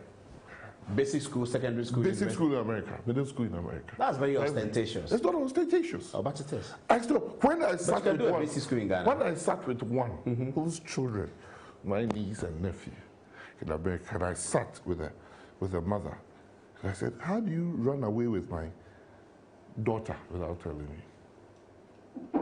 And we looked at the calculation. It made sense. This was an architect and a pharmacist's daughter. The parents. It made sense to them. To take the child to America at secondary school level. Secondary school. They don't want association school. They don't want. They started the child through GIS. Did some of their exams, got some past scholarships and things. And okay, so they're gone. Okay, yeah. Gone. Whereas, when it was our time, our cousins, no matter the level of where their parents were working in Adom-Otchere, they were bringing them in to come and go to Prempeh College. Something fundamentally had changed. Yes. And that fundamental thing is what had led us to, in the comparative exams, to become last. That is what comparative exams, only 2% of primary 2 pupils were achieving any level of comprehension standard in primary 2. But because the middle class, like you rightly said, had voted with their feet, they saw it early and had taken their children out of that loop. That deteriorated even more. Oh, because the middle class checked out. Checked out. Yes, but they were going to check out. I agree with you. It's a perfect normal. Yes. Yeah, reaction to the situation. Yeah. But because we're not in, me and you didn't have our skin in there, we could care less what is happening. Yes, but people couldn't keep their children there because the standard that it was producing was lower. But it is only the middle class that can provoke change. Yeah, that's also true. And if we refuse to act and vote with our feet, it comes back to hurt us. So in those years that we thought, we took our children out of the public system. Proliferation of private schools, very good ones, took our children, even at the district level, to private schools. All of a sudden, most of the basic schools, including teachers who were teaching in public schools, their children were in private schools. Right? So we couldn't hear them, we couldn't see them, neither did we care about them. But you are blaming the middle class for that? I'm telling you, no. The middle class will protect itself. Yes. But because we are not in, when it was doomed so, those who could get voice and go on air were the middle class people. Yes. Who had putting the government on these stools. Yes. Right? When the law school exams came, it was the middle class people who were the person in the village. No. I'm saying that agitation is part of development and civilization. But that's what they are doing now. Agitation for the change of the public to more efficient system. Yes. It's part. But that's what so when you go to Singapore, before Lee Kuan Yew's time, there were very few schools. Very. There were the Chinese schools, the Indian schools, the Christian, few institutions. They realized very early that education is a public good. And let's make it a standard school for everybody and improve quality within it. And let everybody's child benefit from it. So virtually now you don't even have private schools there. So that's what you want to achieve? If that is what we feel we should do, because that is where 70–80% of the masses are attending. And if we can't improve it for at least more than half that, we are dead. Because the child who has lost any hope or opportunity as a result of education, who will pick a gun and become an armed robber, who goes to whose house? But that's what you are saying is all correct. But that's not entirely. The child, that armed robber, you go to the where he thinks he can get the house that has two cars. Let me give you the statistics before you say it's not entirely correct. Yeah. In the southern part of the country, for the last 5 years before free SHS, 35% of those who qualified to go to secondary school could not go. Could not go. For money? For money. Okay. In the north, where they didn't have full scholarship, but they had boarding, it was only 11%. Who qualified to go? Who qualified to go and had scholarship but couldn't go. Couldn't go, okay. That 35% translated to 100,000 human bodies every year. That's huge. Boys and girls of age 13, 14. 15, trusted out of junior high school, who had studied and passed to go to common secondary school, could not take that opportunity. Because they not couldn't because pay they the fees. were born, but because they couldn't pay the fees. Because they couldn't pay the fees. And you think you lived in a country that had a future based upon that statistic? Let me tell you this. Let's go back. Yeah. So, no, what I'm talking about, there's a dim of light in there where government policy responsibility comes in. So I went to a public school in Burma Camp. I don't want to take my children there because what that school did to me, they are not doing that to the children now. But another person who is my age went to school at Al-Sid Academy in Accra. They take their children to Al-Sid Academy. Al-Sid Academy is still working. The concern they have, though, is that Al-Sid Academy is run. Maybe they may, maybe they haven't. Paul, you're confusing two things. No, so I'm telling you that curriculum and standards are different. Yes, but people get to the point where, yes, they can do the same school that their children can do the same school that they did. Al-Sid Academy, Association School. Some of these schools are 30 years old. You know, GIS is 50 years old. So they have done that. But when they get in Al-Sid Academy Class 6, they are concerned now. Should I move the child to a private school that is doing the GEC, which is more expensive? Or should I keep the child here? The confidence in the policy of the newer system is not very strong. Because they have to go through a selection process in a computer, etc. We have always gone through a selection process. Okay, fair enough. But when you did common entrance, but it wasn't unpredictable. It was very, very unpredictable. Oh no. Let me tell you, when you did common entrance, yes, you had no sight on where you would go to. I chose. Yeah, I chose. Yeah, you chose Presec. Or something like that. Yes. Presec. My teacher chose for me. That is even worse now. The teachers chose. Presec. Yeah. And if your teacher was a Catholic, you are headed for St. Peter's.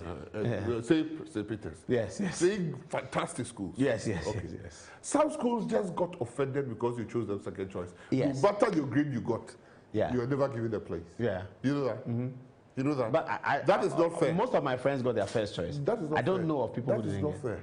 There are people. I heard later, but I didn't know. I chose Prempeh College first choice, second choice, third choice. Many people did that. Many people also to did show that you love Prempeh College. It's not only to show that. It's a present for you there and yes. If they don't have a space, I'm already there. Yeah. Okay. So, but that doesn't mean it was fair. Paul, take your mind back. 5-6 years before free SHS, till December, they were running students going into schools. So December means what? The calendar month December. The computer was still running for students to go to school. When they had school reopens in September. For the last 10 years, schools had never, first years, when me and you were going to Form 1, we went 3 days before the seniors came in. Yes, yes. We had lost that before we came. Why? Because we couldn't put in place a system as the population was going up, and we brought computer placement. Still, even when we brought computer placement, you saw the chaos that came out. But we still had to run 3 times before we finished with a cohort of students. So new students were approaching the school in November? In December. At vacation time? At vacation time. But why? When they were because the system that they used could not place everybody, and they hadn't devised a system where it could be done. So go and check the papers. Go and check the newscast back. Okay, so what has happened now? So in 2017, for the first time in 10 years, first years and final continuous tests went to school at the same time. And it has been so since. So the point is? The point is, if the curriculum you are running, the course you are running, says it's 9 terms, and SSS, after changing from, was 9 terms, first term, second term, third term, and the first term you never went to school, you've lost it. Right? Yes. Okay. When they got to final year, they started the exams in January, February. By March, they were finished. They lost second term and third term. Not to education, but to go home. So they were not doing So, okay, you're talking about the confidence in the system. Oh, yes, that's how it started. So all of a sudden, the 9th term curriculum was being done in 6 effective terms.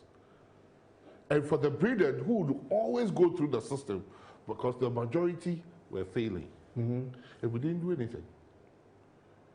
So most schools in the country were failing, apart from the few elite schools me and you attended. What have we done? We came, we spoke to WAEC, that you are running the exams for us. You go back to when we used to have our May, GCE was in May, June, getting to the end of the third term. When were they writing exams before then? March?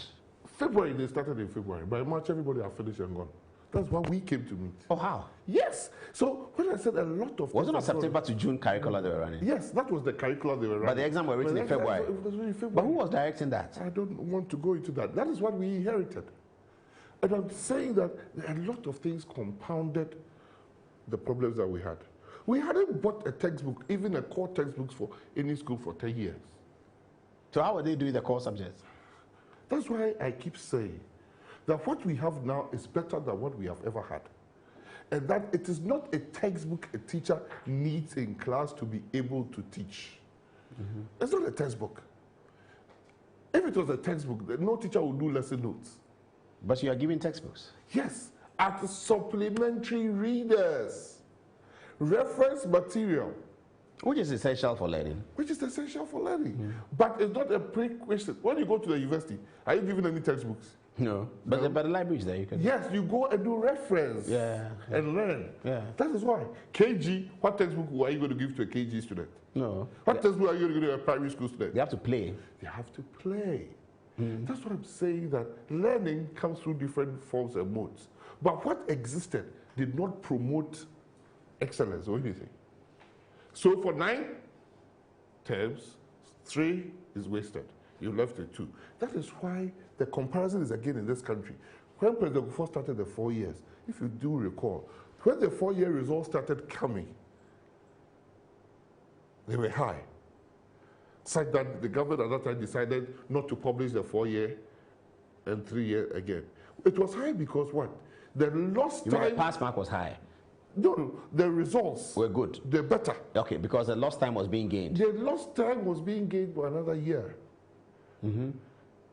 What was the rationale behind coming back to 3 years? You have to ask the NDC that came back to 3 years. But why haven't you gone back to 4 years? But that is why... If 4 years was better. What I'm saying that the 4 years was essentially to correct a 9-term situation. And you have been able to correct that by bringing the exams to a later date. And everybody started at the same time. You hope. But when does Nigeria write? It's a West African exam. Because we are writing at the same time. We forced the change through West Africa.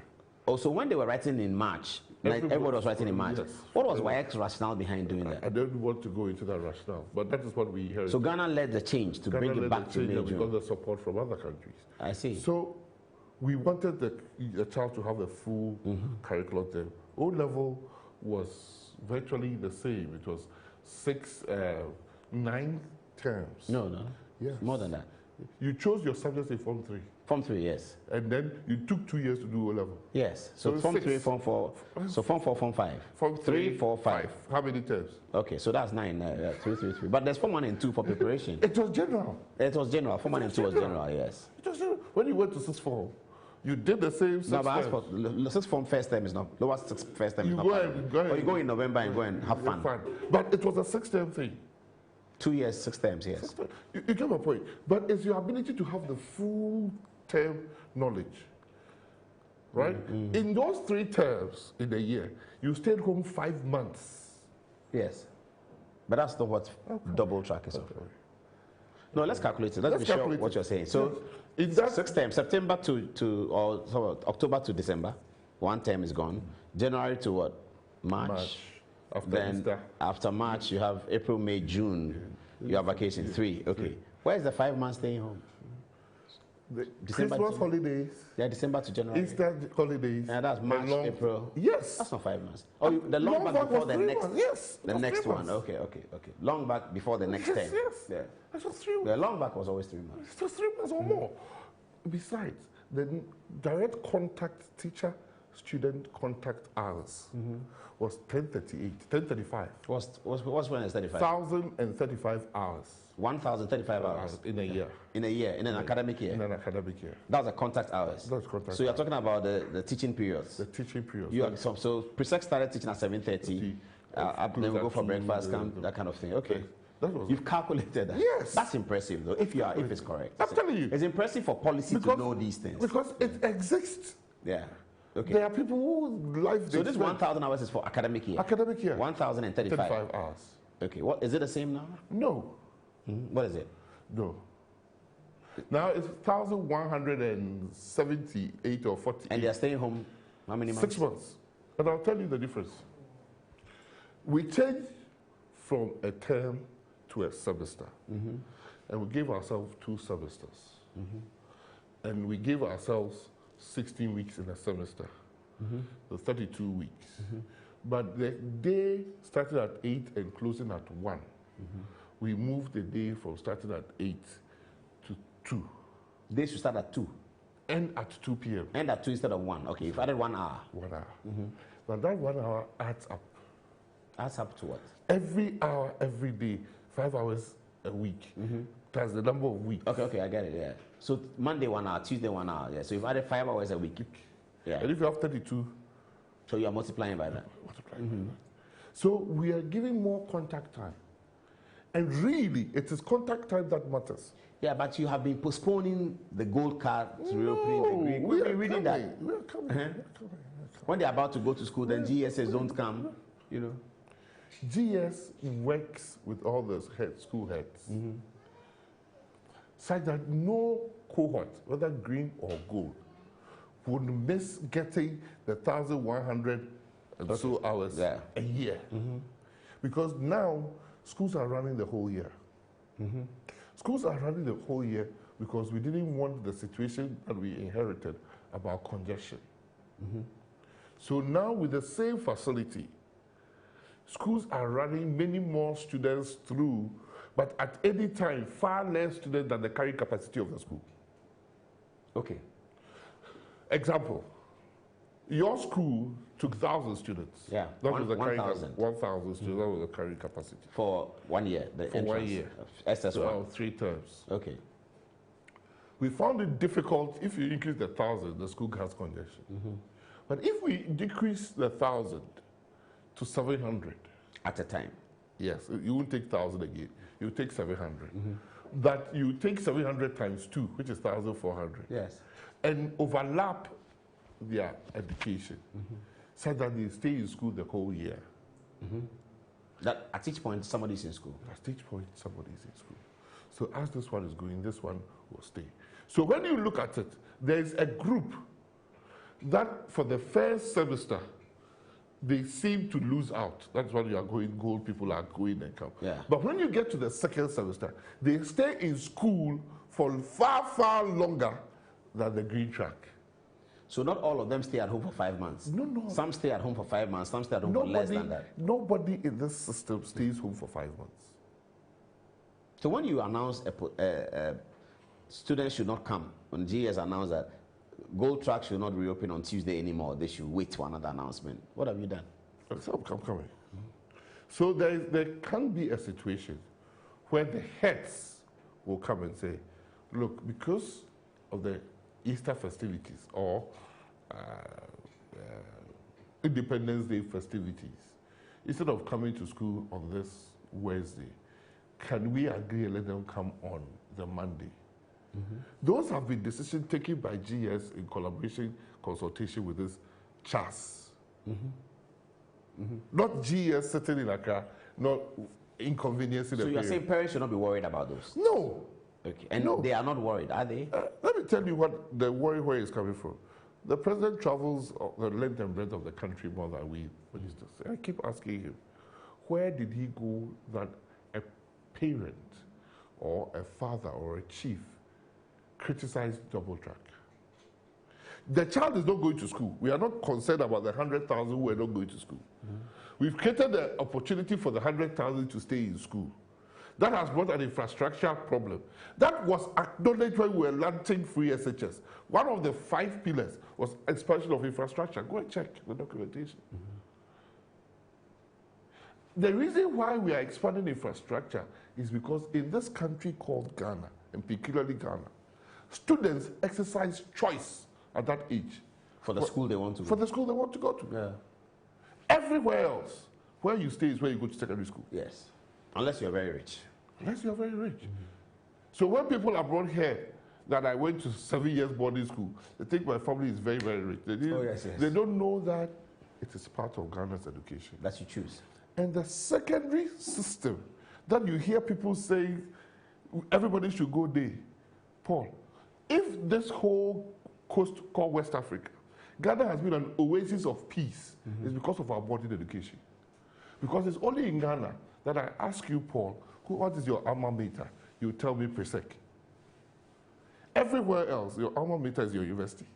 Oh, really? Yes. I don't understand that. So you go to America, COVA, this Alpha, Theta, Chi, everybody will display his university. In fact, all boys and girls contribute to their universities. Yes, but they have secondary schools. How many people talk about their secondary school when you travel? Few. Why? Because they all go to attend the secondary schools in their neighborhood. In the community. In the community. So it's part of community school. So it's only those who go to private schools. I went to Eton. Yes.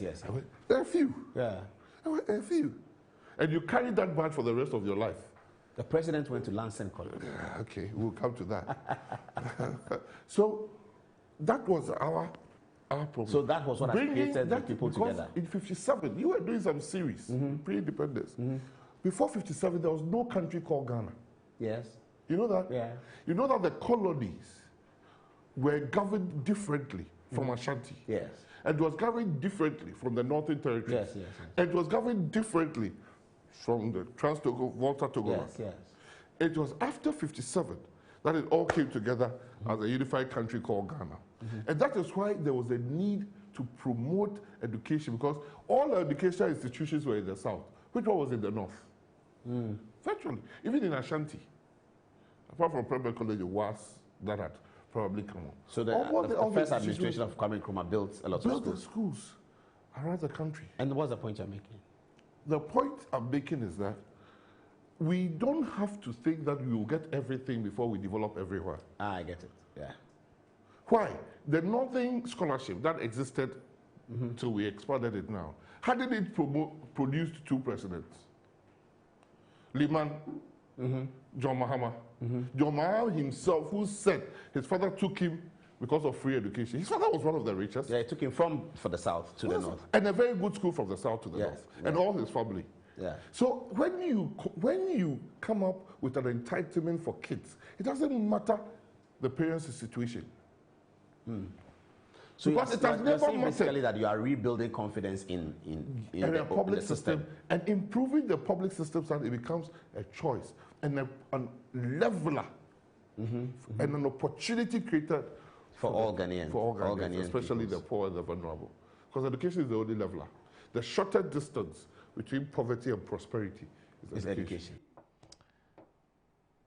Okay, so you had it, and thank you very much for your time. As a Tuesday, so the week has just started, and let's stay at home as much as we can, and let's keep social distancing, as they say, observe social distancing, stay at home, drink a lot of water, and be safe. We'll be back on Thursday with another edition in the studio. Thanks for watching Good Evening Ghana.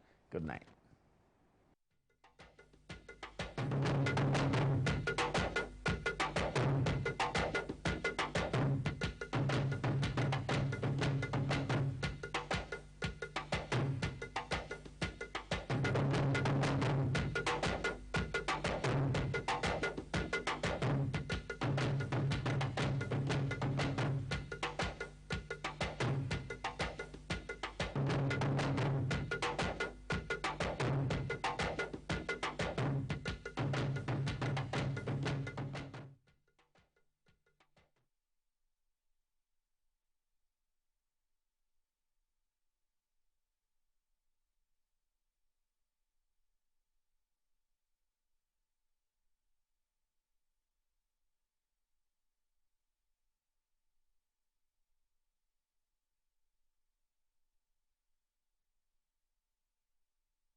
takes effect. Exercise to cost government 1 billion cedis. Fidelity Bank supports infectious disease facility with 1 million Ghana cedis. Murdered pensioner was biochemist. 17 Burkinabe, 1 Ivorian illegal immigrants arrested. Ghanaian Times. Mandatory mask wearing starts tomorrow in Accra to curb spread of COVID-19. Confirmed COVID-19 cases jumped to 2,719, 294 recover, 18 die. Ghana Traditional Council places ban on drumming. Noise making, May 11. COVID-19 updates. Government shows leadership in managing economy, VIP. The new crusading guide. Bawumia punches Mahama again, charges him to rely on data before delivering speeches. China must apologize for abusing blacks in COVID-19 pandemic. Nana Kwame Bediako. Okwe Jr. fights back, rubbishes Adjoa Safo's allegations.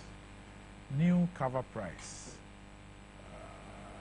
The new crusading guide says that from Wednesday, that's tomorrow, the cover price of a new crusading guide will increase from 2 cedis 50 pesos to 3 cedis. Says while price increases are not easy decisions, this will enable us to continue to offer our loyal readers an improved